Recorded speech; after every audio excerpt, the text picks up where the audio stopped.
Hola, hoy comentaremos sobre el pilar número 3 del documento Orientaciones para el establecimiento de los entornos escolares seguros.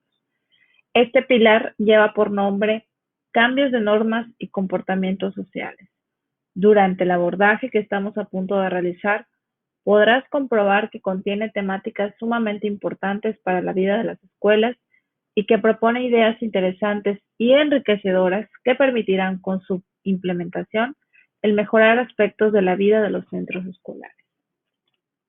Nos dice que de acuerdo con el modelo ecológico social, la prevención y atención de la violencia contra niñas, niños y adolescentes en el entorno escolar implica un abordaje integral que contemple sus causas, considera las distintas formas de violencia y contemple la vinculación de la violencia en la escuela con la violencia en otros entornos. Lo anterior en el entendido de que la escuela es un lugar donde confluyen diversos entornos, principalmente los hogares, por lo que conformamos un eje y tenemos una posición privilegiada para actuar educando. Las escuelas son importantes espacios para la prevención de la violencia contra niñas, niños y adolescentes, de acuerdo con el conjunto de estrategias INSPIRE.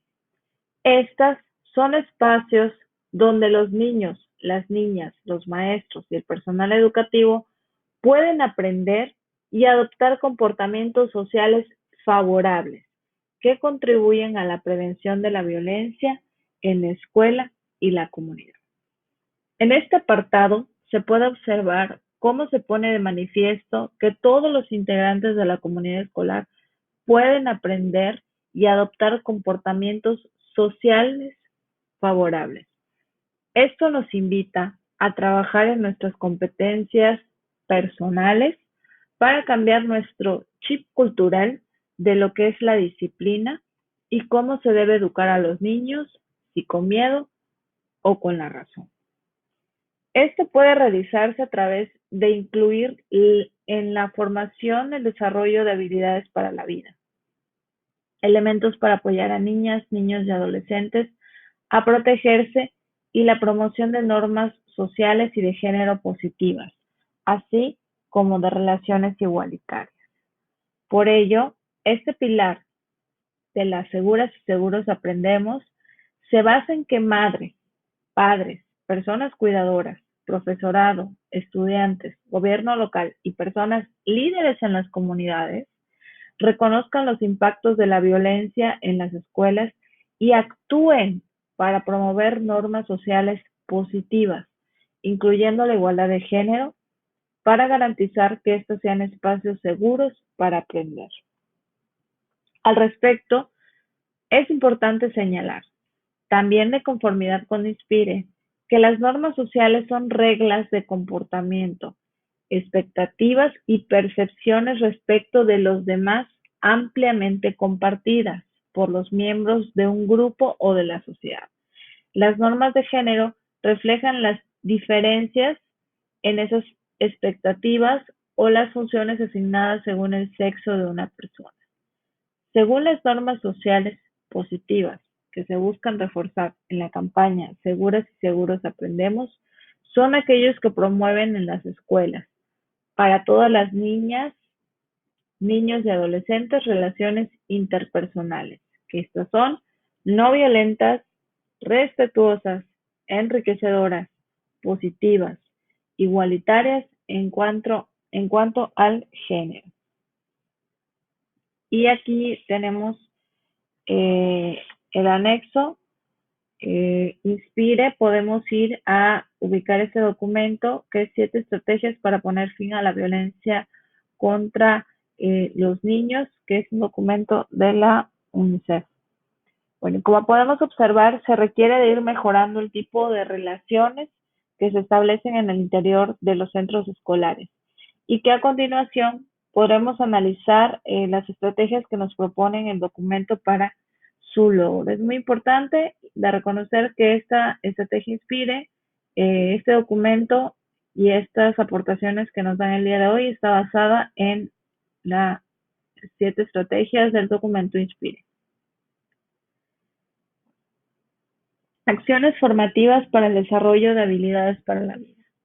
Una de las intervenciones claves de este pilar lo constituyen las acciones formativas para el desarrollo de habilidades para la vida, por lo que a continuación se presentan algunas estrategias que se encuentran encaminadas a impulsar desde el proceso educativo la desnaturalización de la violencia y desaprender actitudes y comportamientos violentos e intolerantes hacia la diferencia, a fin de promover el diálogo, la empatía y la negociación para una resolución pacífica de conflictos, así como la valoración de la diversidad. Como todos sabemos, somos una sociedad culturalmente violenta, entonces, como bien este documento nos dice, debemos guiar las acciones hacia desaprender y desnaturalizar la violencia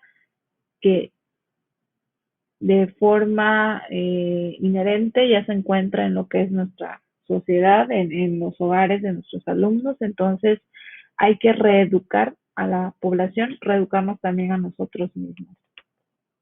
La primera estrategia que nos propone es la promoción de la participación y el diálogo. Promover la participación de todos los integrantes de la comunidad escolar, sobre todo de niñas, niños y adolescentes, padres de familia y tutores, e involucrarlos en las decisiones de la escuela y en el establecimiento de acuerdos de convivencia. Crea una cultura de participación que resulte en un mayor compromiso y corresponsabilidad en el cumplimiento de las normas, la búsqueda de solución de problemas, lo cual contribuye en la mejora de las condiciones de seguridad de la escuela y del proceso educativo en general. Es importante reconocer que cuando sentimos que algo nos pertenece es cuando le prestamos mayor atención y nos vemos más involucrados en ello. Será muy importante que como docentes podamos crear en nuestros alumnos y padres de familia ese sentido de pertenencia para generar acuerdos que beneficien y sean respetados por todos. La participación es un proceso formativo que ayuda a que las y los alumnos aprendan a dialogar, expresar sus emociones, opiniones y propuestas, así como escuchar y respetar las de los demás para poder resolver conflictos, tomar decisiones colectivas en favor del bien común y organizarse.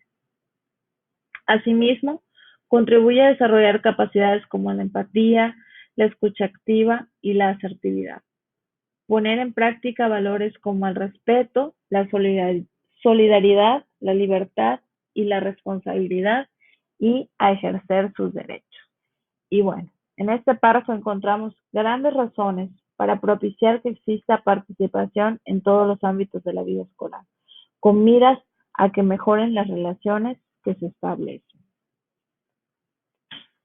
La promoción de la participación de niñas, niños y adolescentes favorece la construcción de su ciudadanía, al buscar replicar estas experiencias participativas en sus ámbitos de convivencia próximos, debido a que se les permite asumirse como agentes activos capaces de contribuir a la mejora de sus entornos. Las escuelas que promueven la participación favorecen modelos de gestión que las transforman en lugares más democráticos y seguros. Creación de espacios y mecanismos de participación y diálogo como los siguientes. Es decir, nos podemos basar en asambleas escolares y de aula, consultas, debates, consejos estudiantiles y buzones. La estrategia 2 es la de resolución de conflictos. Las escuelas, al ser espacios de estancia e interacción de diferentes actores, no están exentas de riesgos de seguridad. Los problemas que se viven en el contexto familiar, comunitario y social permean en su interior, a la vez que se reproducen esquemas de relación, valores y concepciones que generan también problemas propios. En este apartado debemos reconocer que los conflictos forman parte de la vida de las escuelas. y estos nacen de los desacuerdos que se van presentando entre los actores educativos.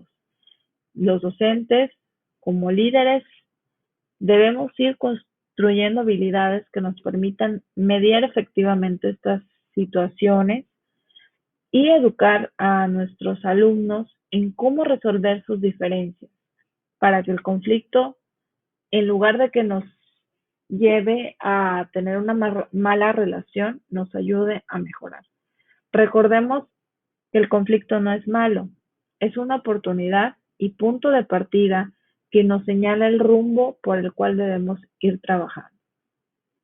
En este sentido, promover la seguridad en las escuelas requiere tomar en cuenta los factores externos e internos generadores de inseguridad, entre los que podemos ubicar las situaciones de violencia externa que se viven en la sociedad actual, la propensión a desafiar las normas, la autoridad y los límites en la pubertad y adolescencia, que en ocasiones se debe a que los jóvenes, por sus expectativas, quieran moverse con mayor autonomía, exponer sus opiniones y necesidades, tener acceso a ciertos bienes, así como situaciones familiares y sociales que determinan su forma de vida.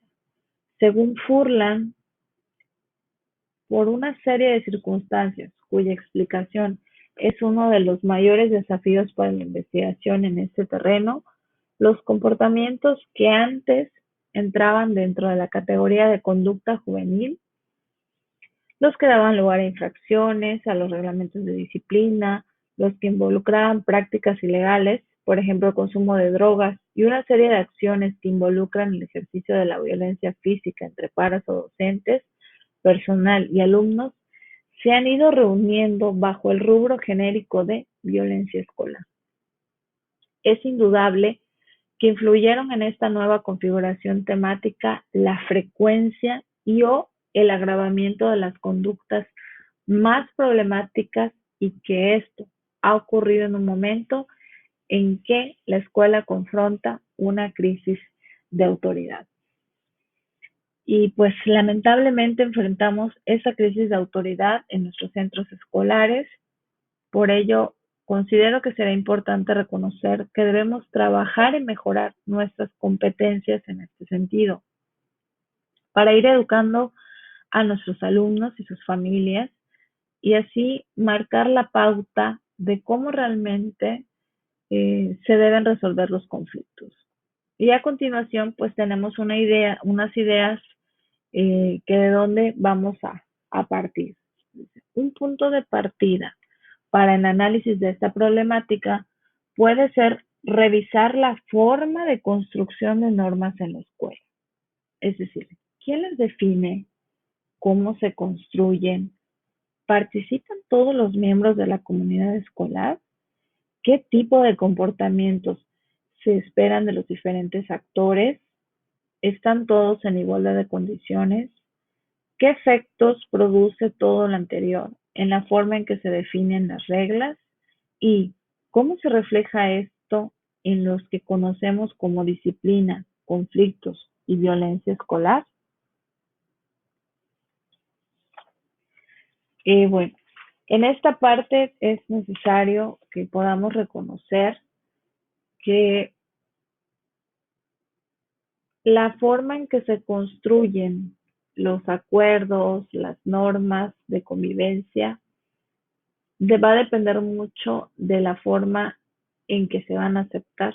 Es decir, si la construcción de estas normas es de forma, se da de forma unidireccional, pues muchas veces vamos a encontrar cierto rechazo que si estas normas las construimos en conjunto. Entonces, esta parte nos invita a redefinir, si aún no lo hemos hecho, la forma en que construimos estas normas, a tomar en cuenta a todos los actores educativos y a poder organizar, a poder encaminar las acciones en la mira hacia la consecución de los objetivos que tenemos planteados.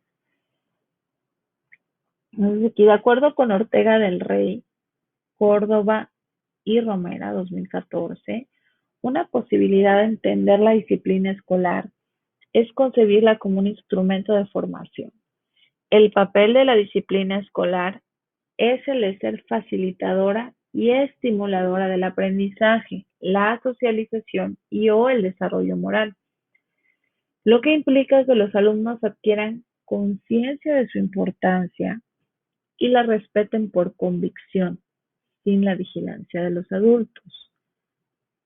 Desde el punto de vista de los mismos autores, tradicionalmente la disciplina escolar se ha entendido como la presencia de orden en el aula, es decir, guardar silencio, poner atención, seguir las indicaciones del profesor y del personal de la escuela, no platicar o jugar durante la clase, no pelear con compañeros dentro y fuera del salón, dirigirse al docente de manera respetuosa, vestir y arreglarse de manera determinada, cumplir con las tareas y llevar los útiles escolares.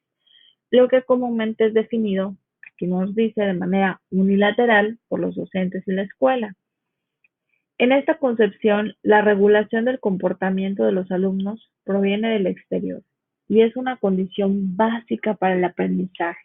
Por tanto, cuando estas circunstancias no se presentan, se perciben como situaciones disruptivas en el aula, que se corrigen mediante sanciones que pueden ser generadoras de violencia escolar. En este sentido, Fierro menciona que la violencia no es la ausencia de convivencia, sino una forma particular de convivir, en la que está ausente el diálogo, el aprecio por el otro y el respeto. Por tanto, es necesario revisar qué tipo de formas de convivencia se promueven en las escuelas a partir de las decisiones relativas a la organización escolar misma, a las prácticas de enseñanza y de participación en el aula, a la formulación y manejo de normas, al modo de incluir a los padres de familia. Entonces, es decir, que toda esta parte de la concepción de disciplina, tal vez convendría que revisemos esta parte de la concepción de disciplina, de evaluar cómo se están llevando a cabo estas normas de convivencia, si parten del interés de padres, maestros e incluso alumnos, y que estas funcionen como normas que se acepten, que no provengan nada más de lo que es la escuela, sino sean construidas en conjunto para que se sientan involucrados los actores educativos. Ante lo anterior, y considerando que la interacción entre personas, niños, jóvenes o adultos no puede darse sin la presencia de conflictos, puesto que estos surgen cuando hay intereses, necesidades y valores contrapuestos, es imprescindible enseñar a resolverlos en lugar de evitarlos. Bajo esta perspectiva, es posible desde la escuela y entre los alumnos aprender a enfrentar y resolver los conflictos de una forma positiva, a través de actividades intencionadas y dirigidas por el docente, que formen a los alumnos para visualizar los conflictos, a través de técnicas específicas que permitan comprenderlos, conocer sus características, proceso que siguen, roles, desequilibrios de poder, etc. Entonces, a continuación, se presenta la metodología básica que desde el Programa Nacional de Convivencia Escolar se promueve para la resolución pacífica de conflictos. Y esta es hacer un alto, recobrar la calma, hablar y escucharse uno al otro, determinar qué necesita cada uno, es decir, identificar cuál es el problema, proponer soluciones, elegir la solución que satisfaga a los involucrados, trazar un plan ponerlo en práctica.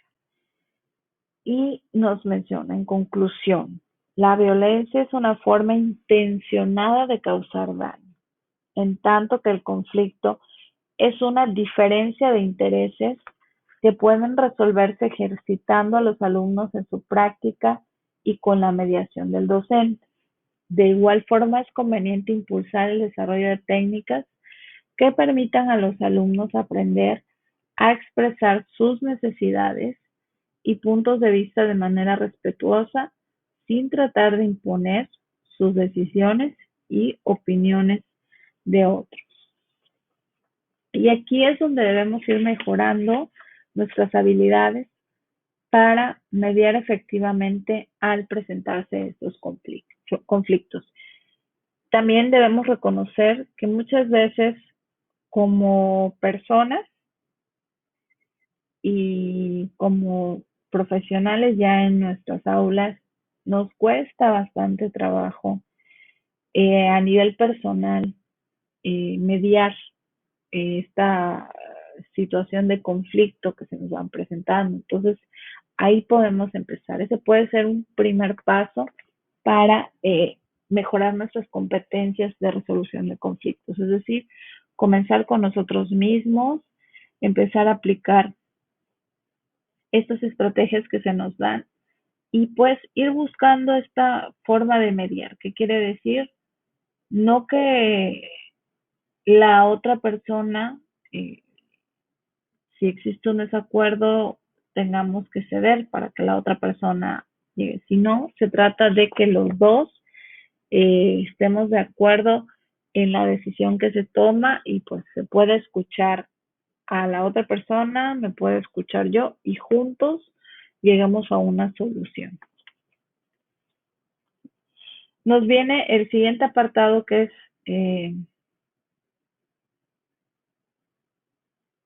muy importante,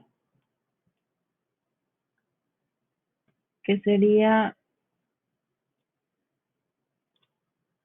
la estrategia número 3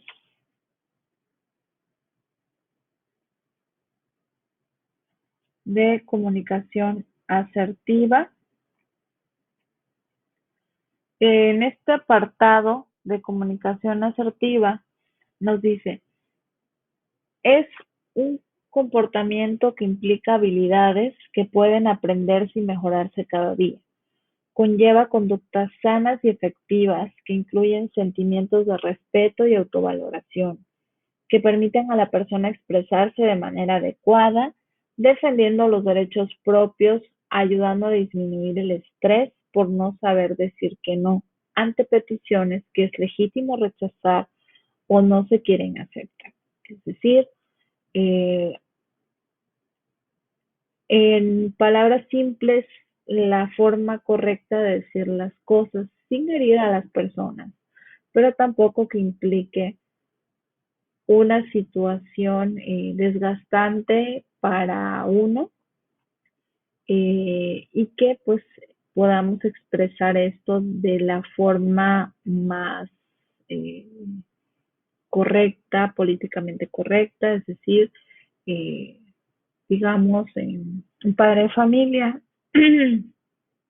tiene intenciones de, eh, no sé, un ejemplo en particular podría ser que nos encontramos a muchos papás que, que acostumbran a llevarles ciertas cosas a los niños que se les olvidaron en casa, ¿no? Eh, lo que ocasiona que, pues bueno, o sea, estamos viendo que no hay una cuestión ahí de responsabilidad por parte de los niños. Entonces, como escuela, es entablar esa comunicación con los padres de familia y explicarles cuál es la importancia de que los niños comiencen a ser responsables de sus objetos que llevan a la escuela y de que ellos como padres de familia procuren ir fijando en ellos esta responsabilidad y no ir incentivando el descuido, eh, llevándole sus pertenencias. Es decir, mientras el papá le siga llevando la tarea que debió entregar o que debió llevar el mismo niño, pues va a continuar esta conducta, no va a mejorar. Entonces, esa parte es la acordando con el padre de familia, el decirle el por qué y el decirle que se entiende la preocupación que tiene, se agradece la preocupación que tiene por su hijo, pero que es necesario que empecemos como escuela y como familia a orillar a hacerlo una persona responsable. Entonces, ¿qué es nuestra labor?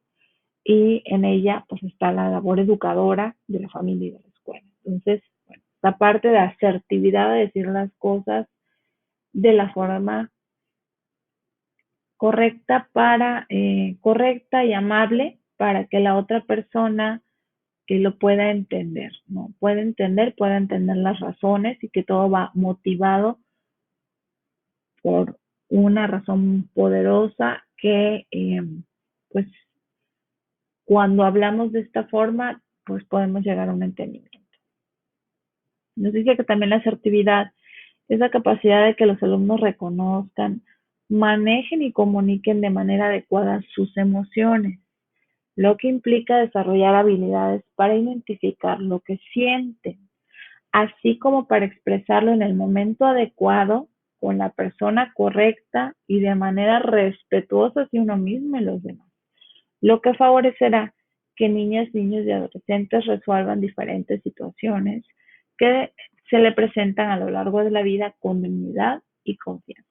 Es decir, creo que este es el talón de Aquiles que nos hemos encontrado en las escuelas, que en ocasiones nosotros de forma personal no tenemos esta habilidad de expresar en el momento adecuado, con la persona adecuada y de la manera más respetuosa, pues no tenemos estas habilidades para expresarnos.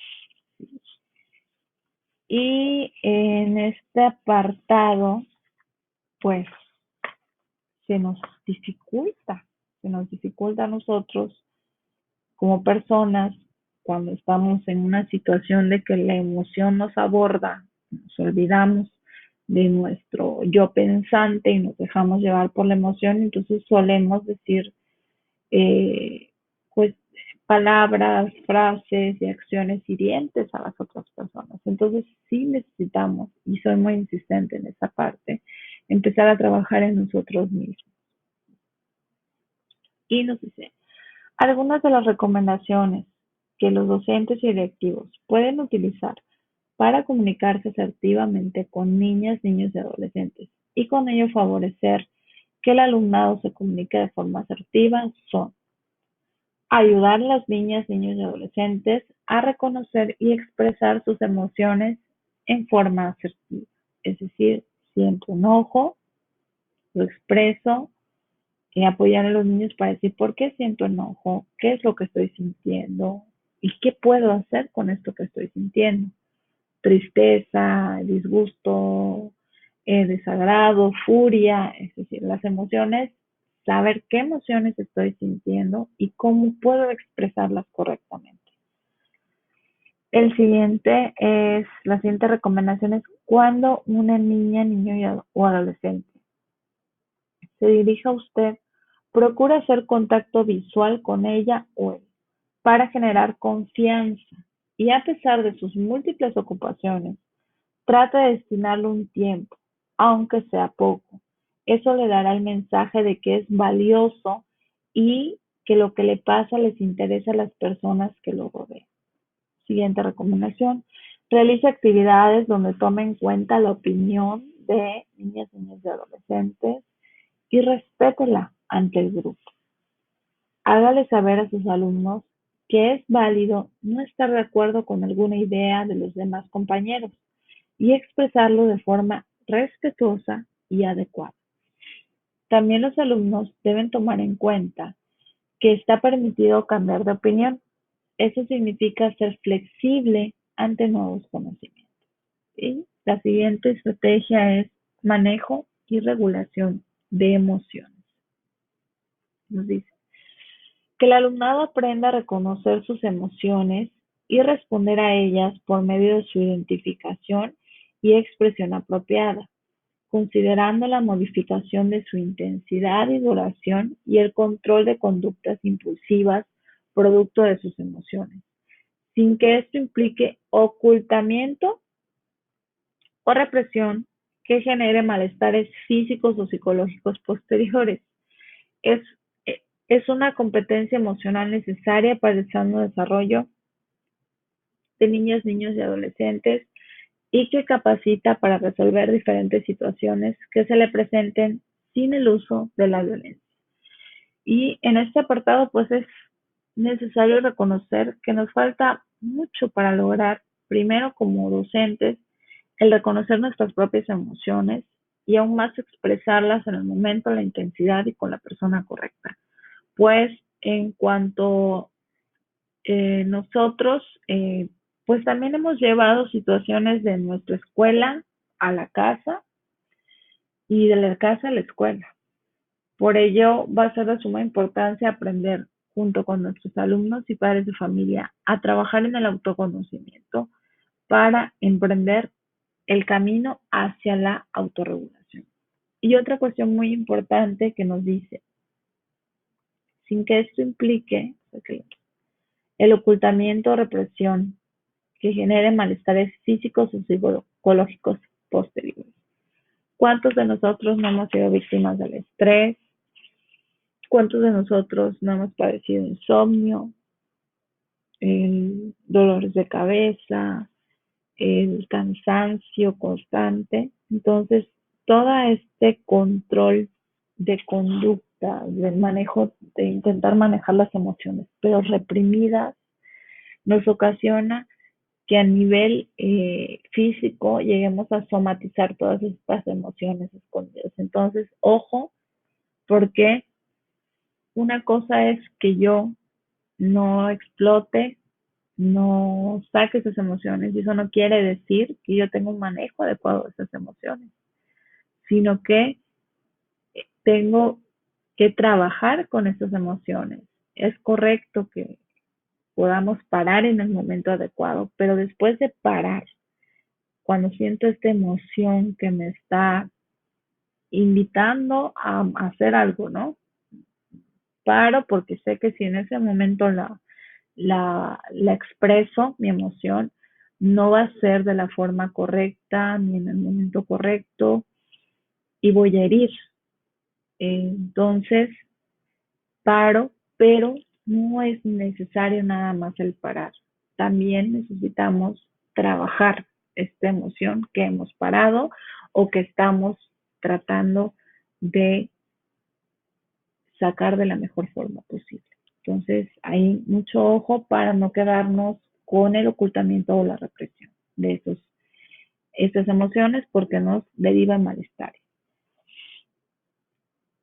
Nos dice, por ello se hacen las siguientes recomendaciones a las madres de familia o tutores, docentes, directivos y toda persona que se encuentre en contacto con NNA, niñas, niños y adolescentes. Nos dice, la primera recomendación es estar atentos a sus experiencias, actitudes, gestos o palabras para ayudarlos a reconocer y expresar sus emociones con libertad y confianza, de que van a recibir una escucha atenta y sin ser juzgados, procurando influencia, el respeto y la tolerancia hacia los propios sentimientos y los de los otros. Nos dice, apóyelos a expresar sus emociones utilizando algunas estrategias de regulación como la respiración profunda y pausada, hacer una actividad que lo distraiga o le guste, tratar de generar nuevos pensamientos que resulten más positivos ante un acontecimiento.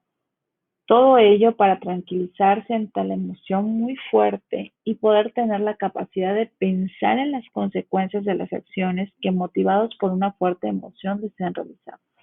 Un ejemplo de ello puede ser enseñarles la técnica mnemotécnica del arpa, es decir, alto,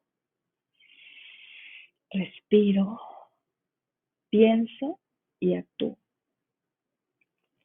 siguiente es procurar reflexionar con ellos acerca de sus emociones y sentimientos, tanto como los de los demás, puesto que ello favorecerá, por un lado, su autoconocimiento y por otro la relación que tienen con los demás, lo que a su vez puede facilitar la comprensión y asimilación de normas sociales, logrando fortalecer su empatía. Al llamar la atención sobre una conducta impulsiva, se sugiere no alzar la voz, no criticar ni devaluar o centrarse en la personalidad de la niña o el niño o adolescente. Únicamente se trata de señalar la conducta errónea, no poner etiquetas en su comportamiento. Es decir, digamos que un niño eh, tuvo una emoción de enojo. La emoción viene de emovere, significa movimiento, mover. Y esa emoción que sintió lo llevó a querer, a golpear a uno de sus compañeros, porque esta es la forma que este niño conoce en casa que se solucionan los problemas. Porque cuando papá y mamá tienen un problema, ellos lo hacen gritando y pegando. Entonces, yo, Pedrito, Pablito, Anita, es la única forma que conozco de resolver estos conflictos, es la única vía. ¿Sí? En mi casa tengo ese modelo y ese modelo aplico. Entonces, en ese momento, nosotros como maestros aplicar contención, es decir, Pedrito, Pablito, Anita, lo que acaba de ocurrir no es lo correcto, y ahorita lo vamos a platicar. Entonces, darme ese tiempo con el niño para platicarlo, para enseñarle que existen otras formas de resolver conflictos fuera de la violencia, el gritarnos, el pegarnos, y pues ir trabajando esta parte, porque cuando un niño pega también tenemos que ir a la familia. Hay que ver cuáles son los patrones y muchas veces nos vamos a encontrar estos patrones de conducta en la familia y los niños a través de sus neuronas espejo, pues es lo que aprenden y es lo que implementan cuando ellos se encuentran en una situación similar. ¿Sí? Entonces, bueno, estas recomendaciones pueden ser de gran ayuda cuando trabajamos con niños, ya que cuando se presentan, pues les decía, estos conflictos en nuestras aulas, es ahí donde encontramos el momento propicio para su abordaje, por lo que será pertinente establecer una estrategia que permita atender lo sucedido. Y es justo en esta acción que podemos brindar apoyo como directores escolares, ya que sabemos que la mayoría de nuestras aulas están saturadas de alumnos y es muy difícil para nuestros maestros, para nuestros compañeros, encontrar espacios donde reflexionar con los alumnos. Por ello, podemos ir construyendo estrategias en las que nos involucremos como apoyo del docente, es decir, nuestras características de alumnado y las características de los grupos, pues tal vez no permiten dejar este tiempo a los alumnos solos, especialmente si hablamos de primaria baja, ¿no? Entonces, en esta parte, apoyar a nuestros docentes como directores, formar una estrategia en conjunto para que permitirles dar ese espacio para que ellos puedan entablar esta comunicación con los niños. ¿Sí? Pues vamos a continuar con la estrategia 4, que es promover la igualdad de género.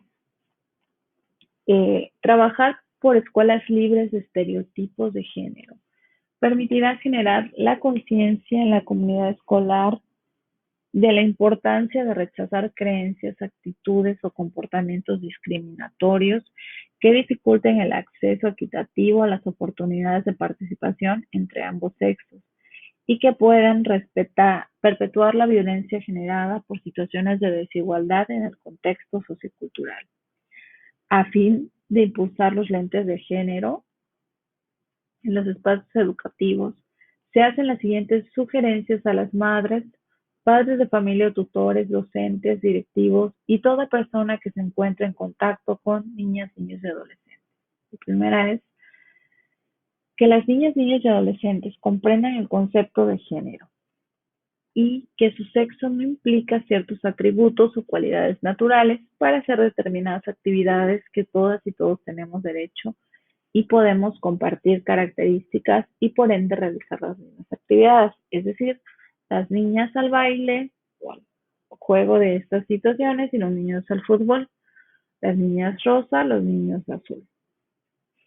Impulsar en las escuelas prácticas coeducativas, que son acciones que promueven la creación de condiciones para la igualdad de género. Por ejemplo, los docentes, al planear sus actividades curriculares, ofrecen a niñas y niños las mismas oportunidades de participación. Se proponen las actividades extracurriculares tales como deportes, arte, música, danza, en equilibrio de intereses entre los sexos. Se da el uso de la palabra por igual a ambos sexos, la utilización de los espacios escolares es equitativa entre niñas, niños y adolescentes, entre otros. Los docentes, directivos y personal administrativo que labora en las escuelas abren espacios donde pueden reflexionar sobre si las formas de interrelación de la comunidad escolar no se encuentran dominadas por mitos, normas o rituales propios de los estereotipos de género. Estar atentos a que el uso del lenguaje sea incluyente, que tanto la comunicación verbal y no verbal sea respetuosa en las diferencias y preferencias sexuales. Favorecer la construcción de una nueva masculinidad que implique desmitificar a los niños y adolescentes del típico modelo de ser hombre, con algunas características estereotipadas e impuestas como ser valiente, aventurero, temerario, desobediente, inquieto, violento, que los lleve a colocarlos en situaciones de riesgo más frecuentemente que a las niñas. Además de empezar a formar un nuevo modelo de ser hombre, en donde se les permita tener miedo para enfrentarlo, expresar su afecto y emociones, dialogar sobre lo que le pasa. Todo ello con la finalidad de que ellos, al igual que las mujeres, puedan sentirse libres de estigmas sociales. Y en este es un tema que debemos ir observando con mucho cuidado, ya que en nuestra cultura se suele estigmatizar y no aceptar las creencias, actitudes o comportamientos diferentes a los de la mayoría, por lo que será importante desde las aulas ir creando conciencia en estos temas de igualdad de género. Nos vamos a la siguiente estrategia, que es impulsar el valor de la diversidad.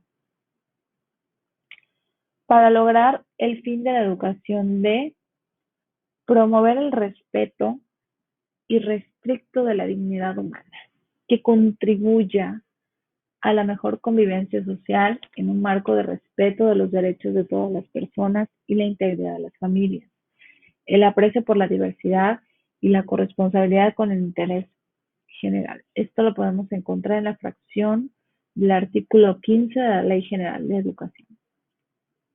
Es necesario trabajar en una cultura de inclusión que permita valorar la diversidad y entender las diferencias como un enriquecimiento para la convivencia y el aprendizaje colaborativo, fomentando en niñas, niños y adolescentes la reflexión para el rechazo de la discriminación y la superación de prejuicios y estereotipos referidos a la identidad étnica, la diversidad sexual afectiva, el nivel socioeconómico de la familia de origen, la condición migrante, de discapacidad o cualquier otra. Algunas de las actividades de la comunidad escolar puede propiciar para impulsar el valor de la diversidad son las siguientes.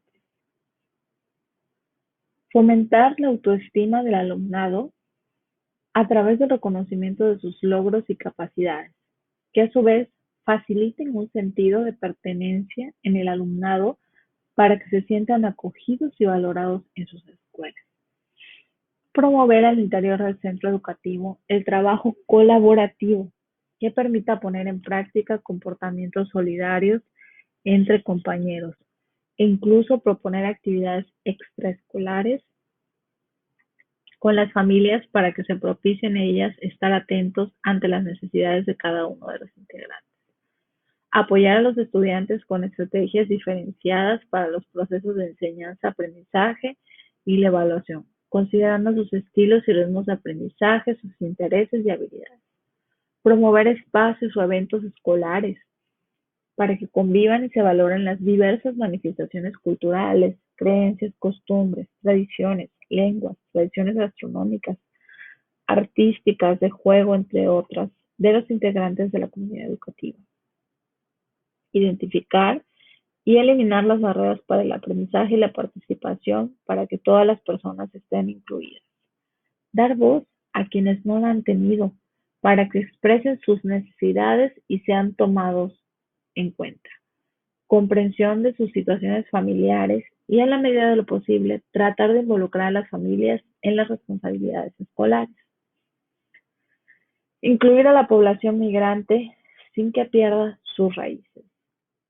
Comprensión de sus situaciones familiares y, bueno, aquí tenemos el mismo, tratar de involucrar en las responsabilidades escolares.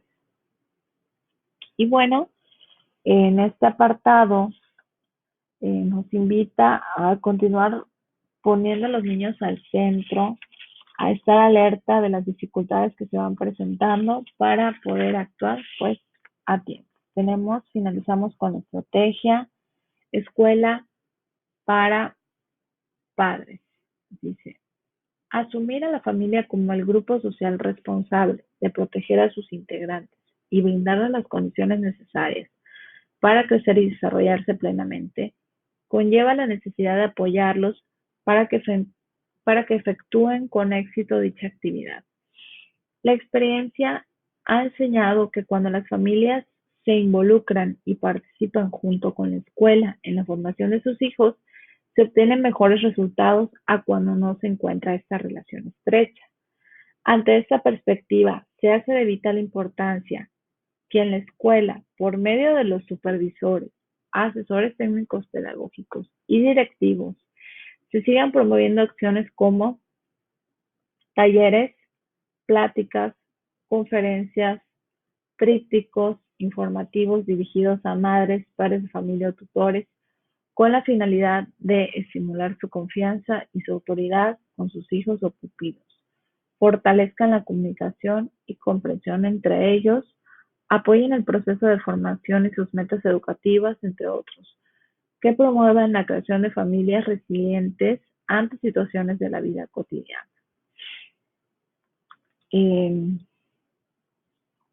Algunos ejemplos de talleres que pueden impartirse son autoestima y manejo de emociones en familia, creer en tus hijas e hijos o pupilos y lograr que ellos crean en sí mismos, es decir, crianza y autoeficacia, preparar a nuestros hijos e hijas para la escuela y la vida, la importancia de los hábitos, aprender a resolver los conflictos de manera asertiva, las familias y la resolución de conflictos.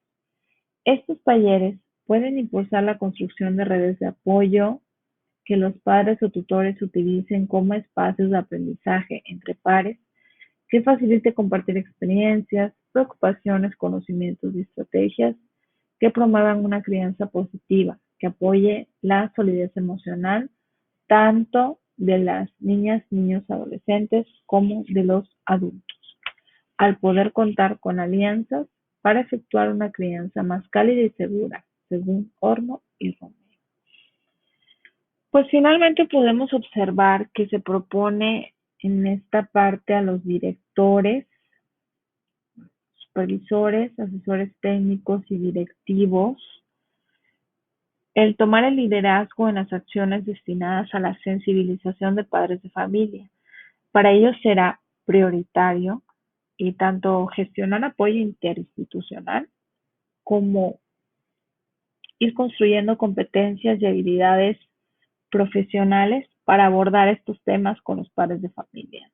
Entonces, esta parte es muy importante el volverla a reconocer que debemos irnos preparando en estos aspectos para poder dar esta concientización, poder ir trabajando estas situaciones con los padres de familia.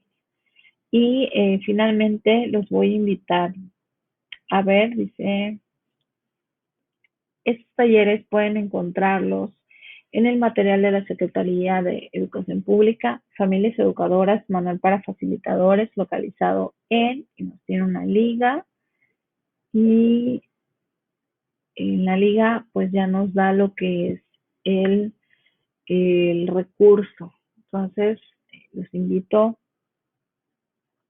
a visitar esta liga, a visitar estos recursos, para que podamos ir mejorando esta parte de las competencias y planteando en un futuro ya nuestra intervención como supervisores, asesores técnicos, directores para los padres de familia, que promuevan pues siempre la colaboración de la familia en la escuela. Como bien escuchamos en una parte de la lectura de este documento, eh, se ha comprobado que, y todos no tenemos duda de eso, que cuando la familia colabora en la escuela, las cuestiones de aprendizaje se dan mejor.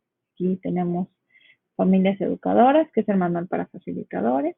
Este trae 84 páginas, entonces aquí podemos encontrar esta estrategia. Nos dice una propuesta para organizar la oferta de talleres, estructura de los talleres, recomendaciones, y aquí ya nos dan cuáles son los talleres. ¿Sí? Entonces, los invito a visitar. El mismo documento trae ya el acceso directo a el documento de Familias Educadoras, este manual para facilitadores. Bueno, pues damos por finalizado este video. Muchas gracias a todos por estar el día de hoy y escuchar lo que tenemos para compartir. Muchas gracias.